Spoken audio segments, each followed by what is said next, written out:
pequenas, médias e grandes empresas podem desenvolver estratégias específicas para cada marketplace, aproveitando as oportunidades que cada uma oferece. Nessa palestra, nós vamos aprender sobre estratégias para fugir da guerra de preços, da canibalização de margem provocados pela disputa de buy box. Por fim, como é que pode fazer a venda tendo o olhar que o Vilela alertou das margens, né, de olhar o custo das coisas, para construir um futuro sólido para a sua empresa e seu verdadeiro tesouro. Para falar sobre como usar o marketplace para conquistar o seu tesouro, a gente sempre teve o prazer de receber nos eventos ao longo do ano. Como nós temos, né, o privilégio de encontrar essas pessoas ao longo dos 11 anos do E-Commerce Brasil. Infelizmente, com a pandemia, essa é uma das carinhas que eu não vejo desde 2019. E aí, quando eu fui fazer um convite, é um querido, ele ficou emocionado, eu fiquei emocionado com o sim dele, é uma estreia dele fazendo palestras nos palcos do E-Commerce Brasil, participa, ajuda outros lojistas, como o Vilela faz. Senhoras e senhores, Sandro Dias, o CEO da iClock. Boa tarde, Sandro. Prazer te receber, que alegria. Alegre demais, muito feliz, muito feliz. Hoje é a realização de um sonho, Vivi. Olha, que coisa boa. Eu fico feliz demais, demais mesmo. Olha, a palavra está contigo, tá bom? Obrigado. Assim, eu estou muito feliz de estar aqui hoje, porque, como a Vivi falou, eu assisti o meu primeiro evento, o meu primeiro fórum E-Commerce Brasil foi em 2011, e já são 10 anos de E-Commerce Brasil. O primeiro evento a gente foi de ônibus, porque estava começando, a empresa não tinha dinheiro para pagar avião, e eu fui de ônibus para assistir o primeiro evento. E de lá para cá, os eventos do E-Commerce Brasil, os fóruns nacionais e regionais, os artigos das revistas, os cursos disponibilizados, tudo isso formaram a base do nosso conhecimento. Então, para mim, estar aqui hoje, que sempre esteve do lado de lá do palco nesses 10 anos, estar desse lado é muito legal. Quando eu recebi o convite, Vivi, quando você me fez esse convite, a primeira coisa que eu pensei foi, meu Deus do céu, o que é que eu vou falar? Porque tudo que eu aprendi com esses caras aí que falaram hoje, falaram ontem, com o Vilela, com o In, que foi o apresentador do primeiro evento que eu participei. Então, tudo que eu aprendi com esses caras. O que é que eu vou falar que não tenha sido falado ainda?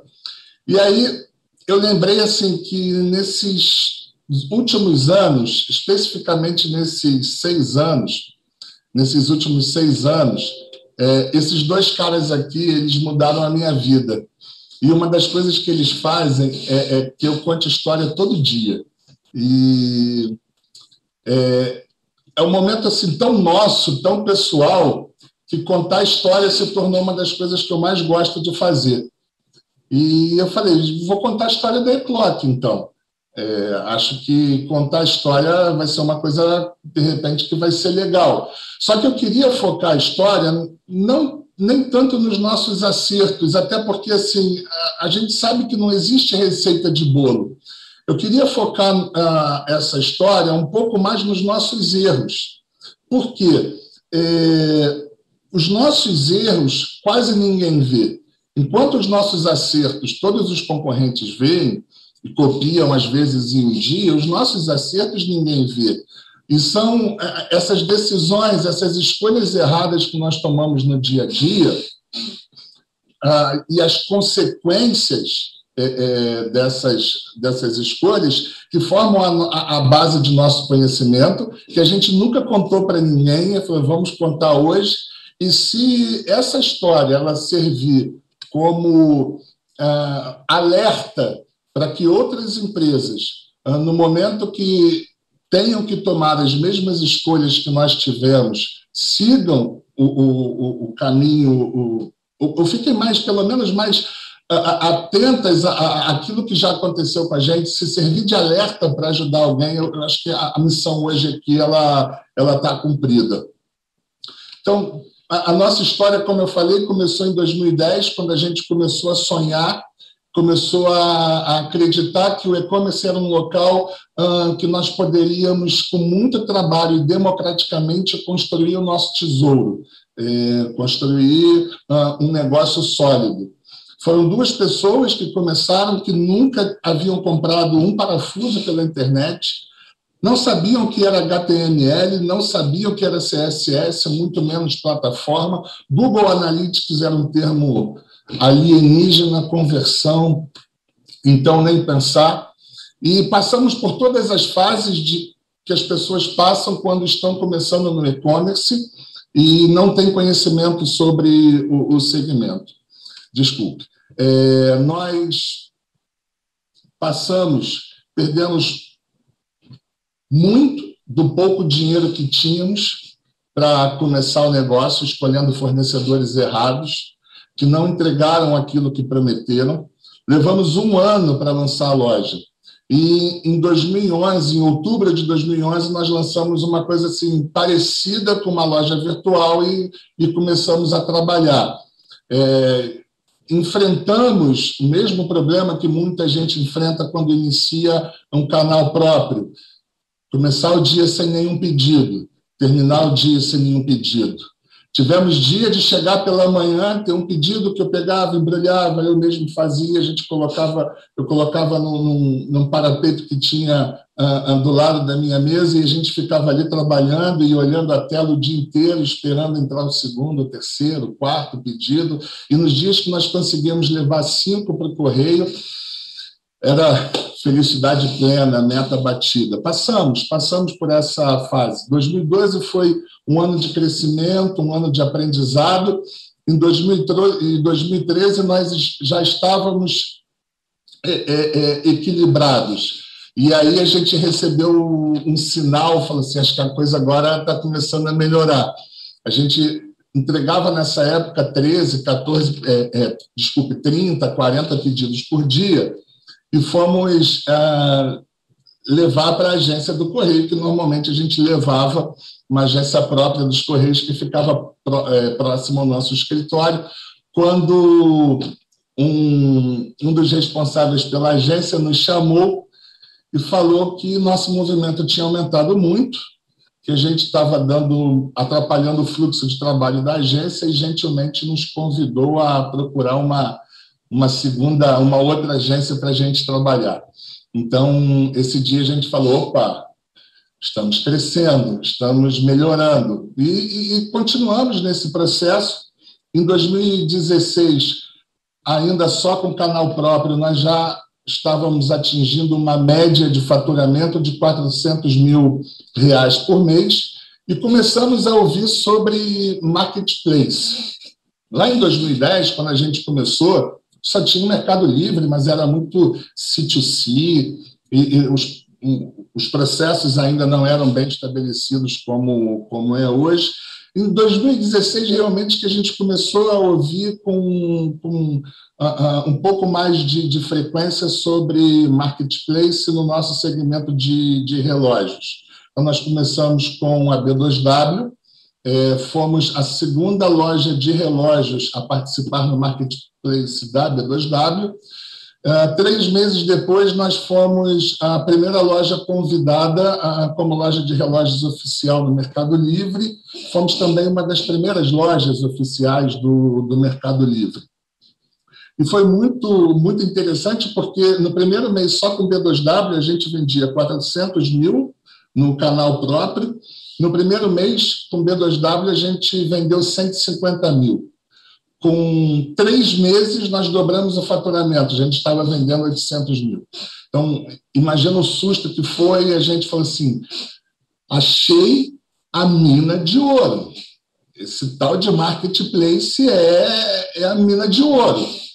Então, a primeira coisa que a gente fez foi, vou chamar a indústria para conversar, quero comprar mais barato, para vender mais barato para o cliente do marketplace e para o cliente da eClock, escalar o meu negócio e daqui a pouco não quero mais saber de marketplace, vou ficar só com a Ecloc. Essa foi a nossa ideia inicial. Só que foi a primeira grande decisão errada que nós tomamos. Por quê? Assim como a gente falou no slide anterior, nós muitas vezes temos dois caminhos. Ali se apresentou para a gente dois caminhos a seguir. Crescer em estrutura, melhorar a nossa estrutura e depois escalar. Outro caminho, esquecer estrutura e escalar. Na nossa cabeça era venda, venda, venda, venda, venda, venda o tempo todo. Então, o que a gente fez? Vamos vender. Indústria, vem. Vou comprar mais, vou vender mais. Essa era a nossa expectativa. Só que aí a gente começou a encarar a realidade. Então, os integradores já não funcionavam mais para todos os marketplaces. Tivemos que ter 2 integradores. Espetamos um novo marketplace, outro integrador, 3 integradores funcionando. Pararam tudo de se falar, ficaram com raiva, não queriam mais se falar, não queriam mais se comunicar, e aí não tinha mais controle de estoque.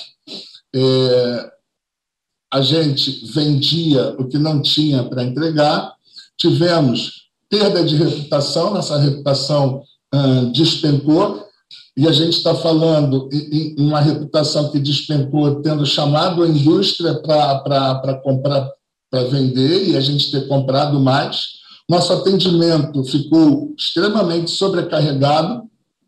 Aquela cultura da excelência que a gente tinha tentado implantar e falava todo dia, desde quando nós começamos, ficou extremamente prejudicada, porque a sensação que os colaboradores tinham é de que a empresa estava uma bagunça. Tivemos prejuízo com pagamento de comissões de produtos que o marketplace vendia e a gente não tinha para entregar, e mais prejuízo com processos judiciais. Enfim, a gente aprendeu a primeira lição. Quer vender no marketplace? É interessante isso aqui. Antes da gente falar da primeira lição, um exemplo de como o nosso atendimento ficou ruim, nós tivemos 32% de contato. 32% de contato. De cada 10 pessoas que a gente vendia, 3 tinham que entrar em contato porque não recebiam informações, os status não chegavam, não recebia notificação sobre os seus pedidos. Nossa avaliação foi para 3,2 e nós chegamos a perder buy box, tendo uma diferença de R$200 a menos no produto. Isso com estoque repleto de mercadoria, porque a gente não tinha estrutura. Então, a lição que a gente aprendeu com tudo isso foi: quer vender no marketplace? Invista em estrutura. Tenha um sistema que funcione. Tá? Tenha um integrador que vá alimentar corretamente todos os marketplaces com as informações que cada um pede, da forma que cada um pede. Mantenha o seu controle de estoque de forma muito justa, se possível e se necessário, devido ao giro, trabalhe até com estoque de contingência, um estoque mínimo que vai gerar um alerta de compra antes de terminar. Se esse fluxo não funcionar com as informações indo e vindo, se por outro lado não houver a atualização do marketplace com os status de cada fase da produção do pedido, da forma que o marketplace precisa, se isso aqui não tiver automatizado e funcionando bem, a coisa não funciona, a coisa não anda. Então, a gente aprendeu que precisava ter essa estrutura funcionando bem e que a gente precisava de uma pessoa especializada para cuidar disso aqui e nos ajudar quando houvesse qualquer falha nesse processo, porque, por mais automatizado que seja, sempre há falhas, e às vezes uma pequena falha interrompe todo esse fluxo, então precisa, de fato, ter alguém para cuidar disso aqui. E depois que a gente fez isso, a gente falou, agora, né, a gente vai apontar a cauda do foguete para cima e vamos vender. Só que, como a gente falou lá no início, os seus concorrentes, eles veem muito rápido aquilo que você faz. Então, nós já não éramos mais a única empresa vendendo no marketplace. Além do 1P, nós tínhamos também os concorrentes e começou uma pressão insana por redução de preço. Eu sei que isso deve ser uma novidade, né? Ninguém aí que está ouvindo nunca deve ter participado ou sofrido esse tipo de pressão, mas é uma das piores coisas que a gente tem que lidar no dia a dia, é a pressão que a gente sofre por redução de preço, redução de margem, seja pelo assessor, seja por medo de perder exposição, seja por medo de deixar de vender, enfim, seja pelo que for. Essa pressão, seja do marketplace, seja dos concorrentes, é uma das coisas que eu acho que é mais difícil da gente lidar no dia a dia. Só que a gente ali, naquele momento, a gente estava cego. A gente estava cego pelo faturamento. Começou a ter um volume de vendas que a gente nunca teve. A gente tinha feito investimento em estrutura, então a gente não queria saber de margem. E aí o cenário que se desenhou para a gente foi mais ou menos esse aí. Faturamento subindo, margem despencando, e a gente de costas para isso tudo, pensando estamos fazendo branding, estamos ganhando share no marketplace, com o tempo esse cliente vai acabar comprando conosco e não percebendo que nós estávamos levando a régua, junto com os nossos concorrentes, levando a régua de preço da nossa categoria muito para baixo e que estávamos, para não deixar o nosso canal próprio sem competitividade em relação aos marketplaces, perdendo margem também na E-Block. Nós não percebemos que um negócio que estava financeiramente estável e fluindo bem começou a ser prejudicado pela nossa oclusão mental, onde nós olhávamos apenas o faturamento. Então, chegou uma hora que a gente teve que mudar e olhar para isso como um problema sério que precisava ser resolvido, e aí nós precisamos fazer uma nova correção de rota, porque a gente viu que a gente estava caindo dentro desse círculo vicioso de marketplace. A gente compra muito, diminui margem para poder vender muito, paga mais imposto, lucra menos, tem que comprar mais, vender mais barato, paga mais imposto, lucra menos, e que a gente nunca ia sair desse círculo se a gente não tomasse uma providência. E aí nós aprendemos a nossa segunda lição. Quer vender no marketplace? Faça contas. Vá para o Excel, calcule margem, faça aquilo que o Vilela falou na última palestra. Sem isso, a gente vai ficar em maus lençóis. Maus lençóis. A gente ficou e não tem um outro jeito. Tá? Ou a gente faz conta, ou a gente morre. As correções necessárias que nós precisávamos fazer naquele momento era, primeiro, mudar o nosso pensamento. A gente tinha que, primeiro, mudar a maneira da gente encarar o nosso negócio. E aí a gente viu que vender melhor é mais importante do que vender mais. A gente entendeu que consumidor de marketplace é cliente de marketplace. Não é porque ele fez uma compra com você no marketplace hoje que ele vai sempre comprar com você naquele marketplace e muito menos começar a comprar com você no seu canal próprio. Então, a gente, entendendo isso, o que a gente fez? A primeira coisa, vamos fazer um estudo tributário. Por quê? A gente vai ficando com medo de mexer nesse problema tributário e vai começando a fazer puxadinho, sabe?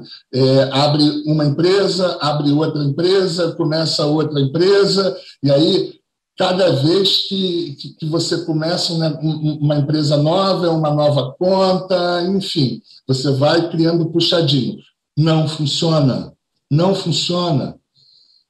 Te dá mais trabalho do que benefício, e lá na frente vai te dar problema. Então, é muito melhor você fazer um estudo tributário, entender o melhor regime, o regime que se encaixa no seu perfil de empresa. Né? A gente, infelizmente, precisa lembrar que, no Brasil, a maioria dos escritórios de contabilidade,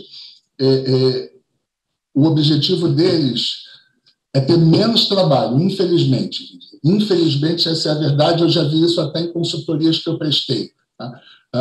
Eu já vi escritórios de contabilidade que dizem para o cliente que o limite de simples vai até 4.800, sem dizer que vai sim até 4.800, mas você pagando a alíquota máxima e mais diferença de CMS. Então, entender que nós precisamos ter um suporte de contabilidade que faça um estudo tributário e nos ajude a nos encaixar no perfil real da nossa empresa.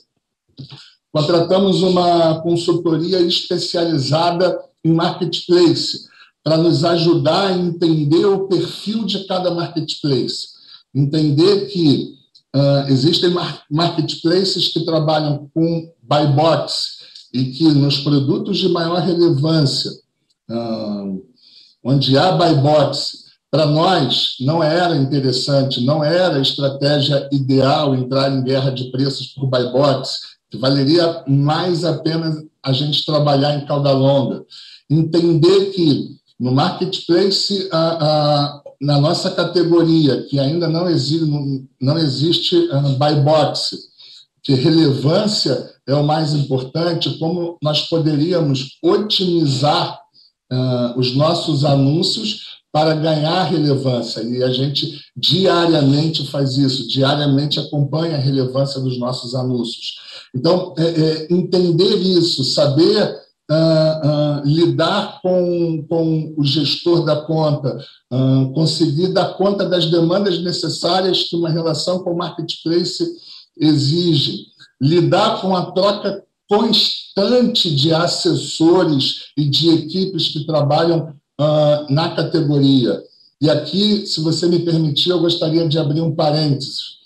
A gente sabe que ninguém quer perder bons profissionais, a gente sabe como o mercado hoje, como bons profissionais são disputados no mercado, a gente sabe que ninguém fica satisfeito com turnover, mas essa troca constante de pessoas responsáveis pelas categorias do marketplace, os gestores de conta, é uma coisa que é ruim para a gente e é ruim para o marketplace. Essa relação sempre perde-perde. Muda tudo, muda fluxo, muda ideias, muda processo, muda tudo. E a gente precisava de alguém que nos ensinasse a lidar com essa situação. Assim como as mudanças na regra do jogo com o jogo rolando. Né? Infelizmente, acontece, muitas vezes a regra muda e quando a gente é avisado, assim, começou a valer quando? Vai começar a valer quando? Foi ontem. O período, o tempo de aviso da mudança de regra, mudança de frete, mudança de comissão, são sempre muito curtos. E isso prejudica tanto ao seller quanto ao marketplace. Queria abrir esse parênteses, porque eu sei que tem muita gente de marketplace assistindo isso, e não faço porta-voz de sellers, que eu sei que sofrem como um pedido para que isso seja olhado com carinho. Fizemos investimento em logística, pegamos o nosso estoque que era centralizado, terceirizamos uma parte, a gente trabalhava 100% com Correios, deixamos de trabalhar 100%, abrindo também transportadoras, conseguimos melhorar o tempo de entrega e o custo do frete para o cliente e, com o tempo, conseguimos entender quais os produtos que funcionavam melhor em cada marketplace, conseguir identificar uma gestão de preços que funcionasse e diminuir o conflito com o nosso canal próprio. E aí, alguém pode estar se perguntando, valeu a pena? Valeu a pena? Esse esforço todo para vender bem no marketplace, valeu a pena? Na sua opinião, Sandro, na minha opinião, vale a pena vender no marketplace? Vale. Vale a pena vender no marketplace. Capacidade que o marketplace tem de gerar tráfego e exposição, nós nunca no canal próprio conseguiremos ter. Então, vale a pena.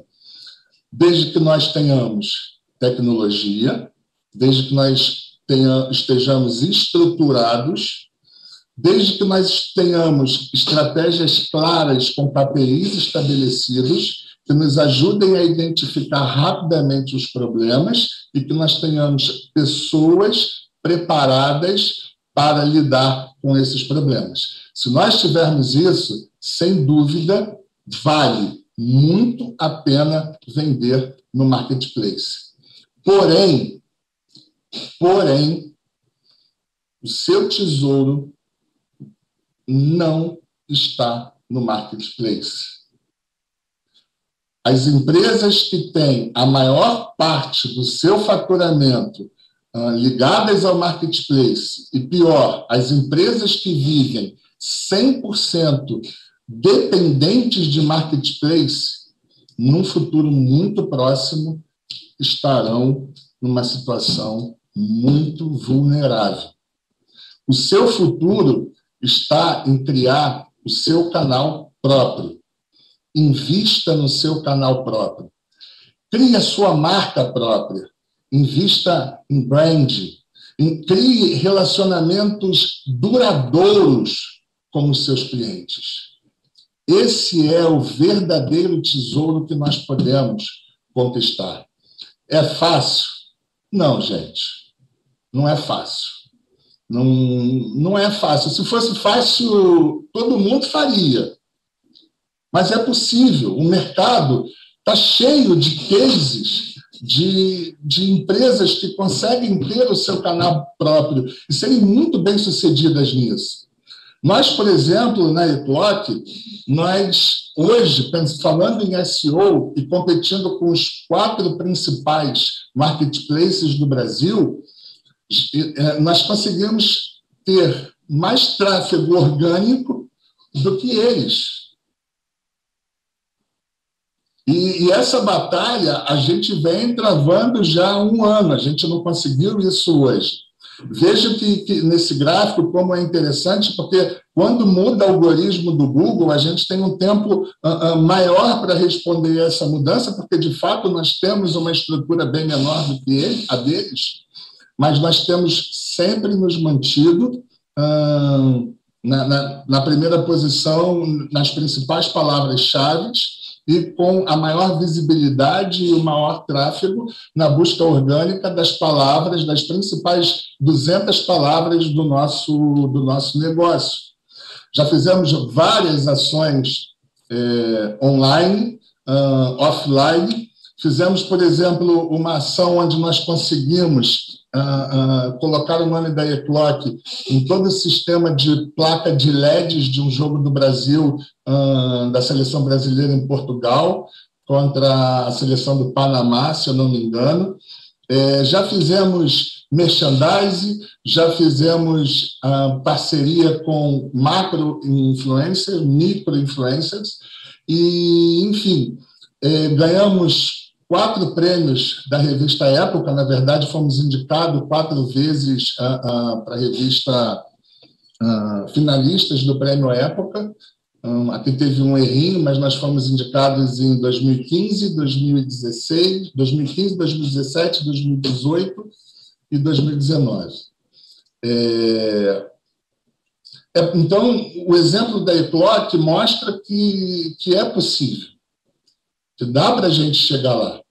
Há 10 anos atrás, quando eu fui no primeiro evento sem saber o que era e-commerce, eu te confesso que eu não imaginava que a gente ia conseguir fazer isso tudo, principalmente porque nós temos uma estrutura muito enxuta, nós somos 11 pessoas na Ecloc, nós nunca recebemos nenhum real de investimento nesses 10 anos de existência da empresa, além daquele valor inicial. Nós nunca pegamos empréstimo em banco, todo o nosso crescimento foi orgânico. Então, eu acho que nós e muitas outras empresas são não exemplos, mas são provas de que todo mundo pode. Há 10 anos atrás, eu sabia que eu estava fazendo parte da história quando eu fui no primeiro evento, que o e-commerce ia crescer muito. E hoje também, todos nós, eu, você, Samuel, todos que estão aqui ouvindo, a gente está fazendo parte de um momento histórico. Daqui a 10, 20, 30 anos, as pessoas vão falar sobre esses números que o Samuel acabou de mostrar, sobre a expansão que o e-commerce teve nesse ano. Então, nós estamos fazendo história, nós estamos participando da história. E agora é a hora da gente fazer aquilo que tem que ser feito. Então, se eu pudesse terminar deixando um conselho para todo mundo, eu queria dizer o seguinte: acredite, é possível, vá atrás, corra, busque, lute pelos seus sonhos, porque o que aconteceu com a Ecloc não foi um fato isolado, Vá atrás, acredite, tenha fé, porque eu tenho certeza que tem muita gente boa, o Brasil é feito de muita gente boa e que muita coisa boa vai acontecer no e-commerce nos próximos anos.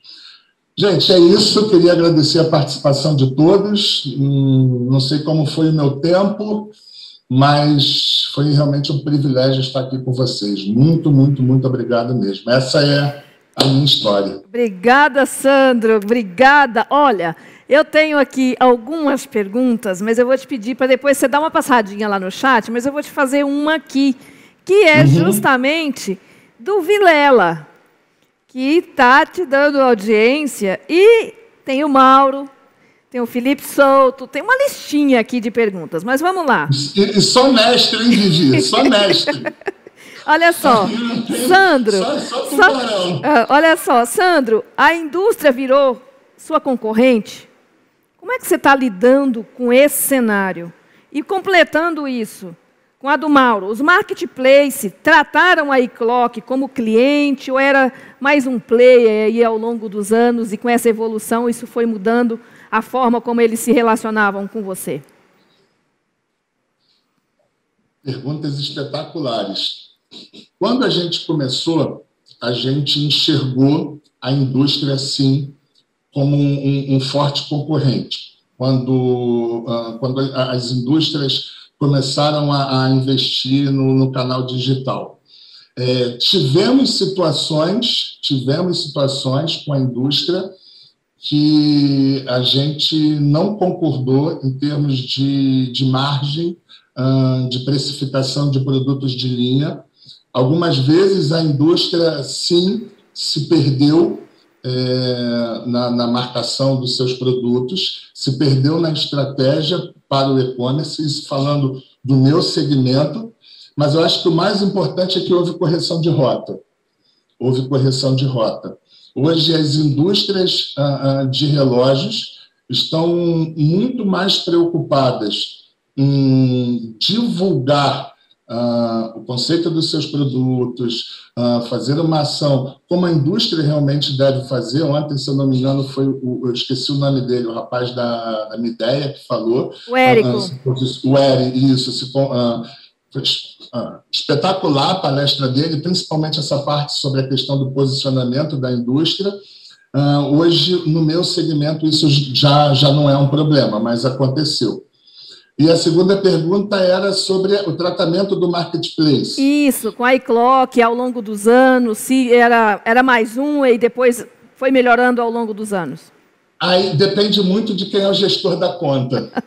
Isso muda é um problema. muito, né, Sandro? Muda muito, isso é um né? Problema. Muda muito. Às vezes você tem um cara que é gestor da tua conta que está fazendo um grande trabalho, entra outro e simplesmente deixa a sua conta de lado. Pessoas. E aí a sua prevenção, o seu planejamento vai embora também. Então, até foi um ponto que eu comentei que eu acho que a gente precisa, o mercado inteiro precisa olhar com um pouco mais de cuidado para essas trocas constantes de equipe que cuida de cada categoria. Ok. Sandro, querido, olha, muito obrigada. Prazer te receber aqui. Um abraço, foi viu? Meu, Vivi.